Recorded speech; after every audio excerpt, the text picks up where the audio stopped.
지금까지 역사 가운데 수많은 제국들이 있었고 또 수많은 나라들이 있었습니다.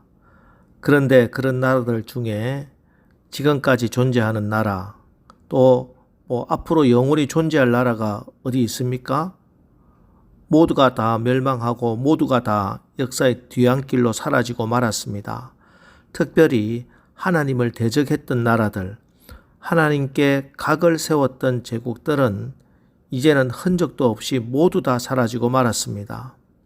자, 이런 역사를 보면은 하나님께서 이렇게 세계를 운영하시는구나 하는 것을 우리는 충분히 미루어 짐작할 수 있습니다. 이제 오늘 역사의 주관자 되시는 하나님께서 이 모든 역사의 종지부를 찍고 드디어 예수님이 재림하심으로 완성될 새하늘과 새 땅이 요한계시록 21장에서 소개되고 있습니다. 그곳에서 살게 될 예수님의 신부된 성도들의 모습도 설명하고 있습니다. 1절 2절 말씀입니다. 또 내가 새하늘과 새 땅을 보니 처음 하늘과 처음 땅이 없어졌고 바다도 다시 있지 않더라. 또 내가 보매 거룩한 성 새 예루살렘이 하나님께로부터 하늘에서 내려오니 그 준비한 것이 신부가 남편을 위하여 단장한 것 같더라. 처음 하늘과 처음 땅은 존재하지 않습니다.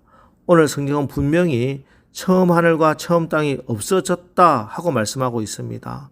처음 하늘, 처음 땅, 바다가 사라진 이유는 이 모든 것이 다 악했기 때문입니다. 악한 자들이 모두 다 심판을 받았기 때문에 처음 것들은 모두가 다 자취를 감추었습니다. 계시록에서 악의 화신으로 보여졌던 용, 즉 사탄도 이제는 심판을 받았습니다. 배후의 용에 의해서 조종당하고 용에 의해서 여러 가지 악행을 함께 일삼았던 바벨론, 그리고 짐승, 즉 로마 제국, 로마 황제, 그와 함께 권력에 붙어서 기생하던 세상의 권세들, 권력들 모두 다 심판받았습니다. 그렇게 위세를 떨치던 세상의 악한 것들은 이제 모두 다 심판받고 사라져 버렸습니다. 그리고 거룩한 성 새 예루살렘이 하나님께로부터 하늘에서 내려오는 것입니다.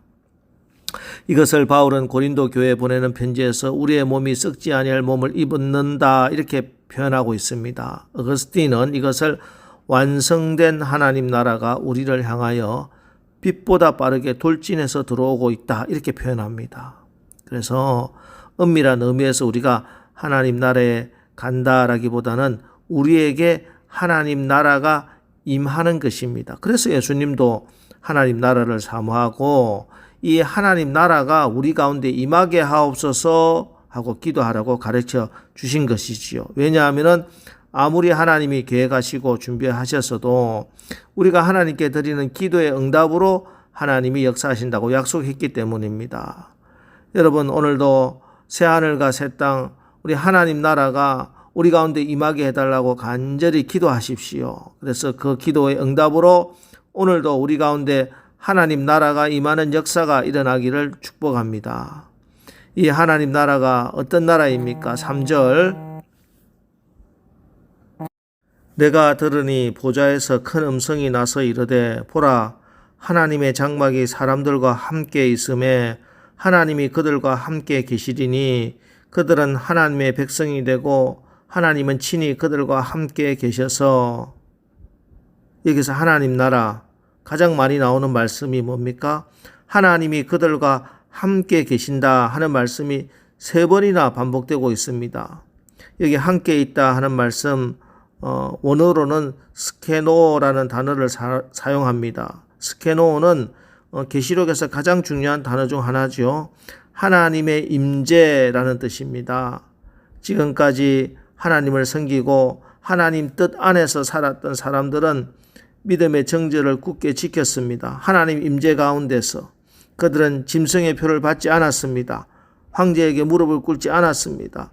황제에게 한 번만 고개 숙이고 무릎 꿇기만 하면은 편하게 살 수 있었음에도 불구하고 그들은 믿음의 정절을 굳게 지켰습니다. 이 땅에서 어떤 회유와 압박과 협박이 있어도 그들은 믿음의 정절을 지키고 하나님과 함께 스케노의 삶을 살았던 것입니다. 이것이 이제 새하늘과 새 땅에서 영원히 하나님과 함께 하나님의 장막에 함께 거하고 영원히 주님과 왕노릇하는 자리에 거하게 되는 것입니다. 여러분, 오늘 하루도 하나님과 함께 사시기 바랍니다. 이 세상에 한 발짝 또 하나님께 한 발짝 그렇게 우왕좌왕하지 마시고 죄인의 길에 서지 마시고 항상 하나님과 동행하는 하나님과 함께하는 그런 스케노의 인생을 살아서 심판의 그날에 영원히 하나님과 함께 왕노릇하는 복된 자들 되시기를 주의 이름으로 축원합니다. 이 새하늘과 새 땅이 도래하면요, 우리의 눈에 흐르는 눈물을 아버지께서 닦아주신다 이렇게 말씀합니다. 4절, 모든 눈물을 그 눈에서 닦아주시니 다시는 사망이 없고 애통하는 것이나 곡하는 것이나 아픈 것이 다시 있지 아니하리니 처음 것들이 다 지나갔음이러라. 여러분, 우리가 이 땅에서 믿음의 삶을, 스케노의 삶을 살려면은 눈물을 흘릴 수밖에 없습니다.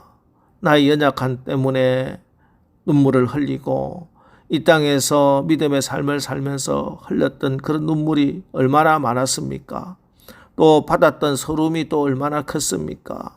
그러나 믿음 생활하면서 믿음의 정절을 굳게 지키느라 누리지 못하고 포기하면서 흘렸던 눈물을 하나님께서 이제는 새하늘과 새 땅이 되면 다 닦아주신다 약속하고 계십니다.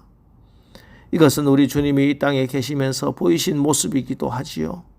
누가복음 7장에 보면 나인성 과부의 아들을 살려주시면서 그 어미의 눈물을 닦아주셨습니다. 오라버니를 잃은 마르다 마리아 자매의 눈물을 닦아주셨습니다. 그래서 교회는 이 땅에서 예수님이 하신 일을 닮아 새하늘과 새 땅의 삶을 경험하는 곳이 되기 때문에 교회는 이 땅에서 울고 있는 자들의 눈물을 닦아주는 공동체가 되어야 합니다. 아파하는 자들과 함께 울고 있는 자들의 눈물을 닦아주고 위로하는 곳이 교회가 되어야 합니다. 그런데 안타깝게도 오히려 교회가 아픈 사람들, 약한 자들의 눈에 눈물을 흘리게 하는 일이 참 비일비재하게 일어나고 있는 거, 이건 하나님께 큰 책망받을 일입니다. 여러분, 교회는요, 눈물 흘리고 있는 자들의 눈물을 닦아줘야 합니다. 그들과 함께 해야 합니다. 그들을 위로하고 함께 세워주는 하나님 나라 공동체가 되어야 됩니다. 이 땅에서 교회는 바로 천국의 그림자이기 때문입니다. 여러분, 오늘 여러분 주변에 혹 눈물을 흘리고 있는 자들을 만난다면요, 주님의 사랑으로 그들의 눈물을 닦아주시고 함께 하시고 위로해 주시고 그래서 하나님 나라 천국을 맛보시기를 축복합니다. 여러분, 우리가 이 땅을 살면서 아무 염려 없이 어려움 없이 편히 살 수는 없지요. 그러나 우리가 이런 가운데서도 갈등이 있고 유혹이 있다 하더라도 핍박이 있다 하지만 결국 우리가 가져야 할 믿음 뭡니까? 마침내 승리한다는 믿음입니다. 6절 7절 또 내게 말씀하시되 이루었도다. 나는 알파와 오메가요 처음과 마지막이라. 내가 생명수 샘물을 목마른 자에게 값없이 주리니 이기는 자는 이것들을 상속으로 받으리라. 나는 그의 하나님이 되고 그는 내 아들이 되리라. 알파와 오메가, 헬라의 첫 글자 마지막 글자입니다. 영어로 치면 A 또 Z 이런 된다는 말씀입니다. 도대체 하나님, 예수님이 알파 오메가라는 말이 무슨 뜻입니까? 시간적으로 예수님이 모든 시간의 출발과 끝, 시간의 주인이라는 뜻이고, 공간적으로 온 우주 만물의 주인이라는 뜻입니다. 여러분, 우리가 주인 아닙니다. 성경은 우리를 하나님의 청지기라고 말씀합니다. 청지기는 내 것 챙기는 것이 아니고 주인의 것으로 나누어 주는 자입니다. 세상적으로 보면 이런 인생은 멍청하고 어리석어 보일지 모르지만 주님의 눈에는 이런 사람이 귀하고 지혜로운 자들입니다. 자기도 바쁘고 할 일 많지만 헌신적으로 주님의 교회와 양무리들을 섬기는 사람들, 누가 알아주든 알아주지 않든 비가 오나 눈이 오나 변함없이 교회 나와 기도하시는 분, 한 영혼을 귀하게 여기고 전도하는 분들, 이런 분들 주님은 주목하시고 귀하게 쓰십니다. 여러분, 우리는 세상 나라 백성 아닙니다. 하나님 나라 백성입니다. 여러분, 세상이 아무리 변해도 다른 사람 어떻게 산다 할지라도 상관하지 마시고 여러분만은 예수님 믿고 하나님 잘 믿고 하나님 나라를 구하는 자들 되어야 하겠습니다. 오늘 하루도 내 것 아니라 하나님이 주신 것 가지고 지혜 있고 진실한 청지기가 된 생활을 하여서 주님의 나라를 임하게 하는 우리 모두가 되시기를 주의 이름으로 축원합니다. 기도하겠습니다. 하나님, 때가 차서 우리 성도들의 기도가 차서 주님이 재림하시는 그날 완전한 하나님 나라가 임한다는 소망을 분명히 가집니다. 우리 가운데 이 하나님 나라가 임하게 낙심하지 않고 기도할 수 있도록 하여 주시옵소서. 때문에 오늘도 우리가 이 하나님 나라가 우리 가운데 임하소서 이렇게 기도합니다. 모든 시간과 공간이 모든 역사가 우리 주님 통치 아래에 있다는 사실을 믿고 주님이 우리의 마음과 가정과 공동체의 주인 되어 주시오고 왕이 되어 주시옵소서. 오늘도 하나님 내게 주신 것 가지고 지혜 있고 진실한 청지기의 역할 잘 감당하게 하옵소서. 예수님의 이름으로 기도합니다. 아멘. 이제 오늘 하루도 우리가 영원한 새하늘과 새 땅을 소망하면서 우리 가운데 하나님 나라 임하게 하옵소서. 기도하며 하나님 나라를 맛보아 아는 삶을 살게 하옵소서. 오늘 말씀 붙들고 우리 기도하고 나가겠습니다. 우리 기도하겠습니다.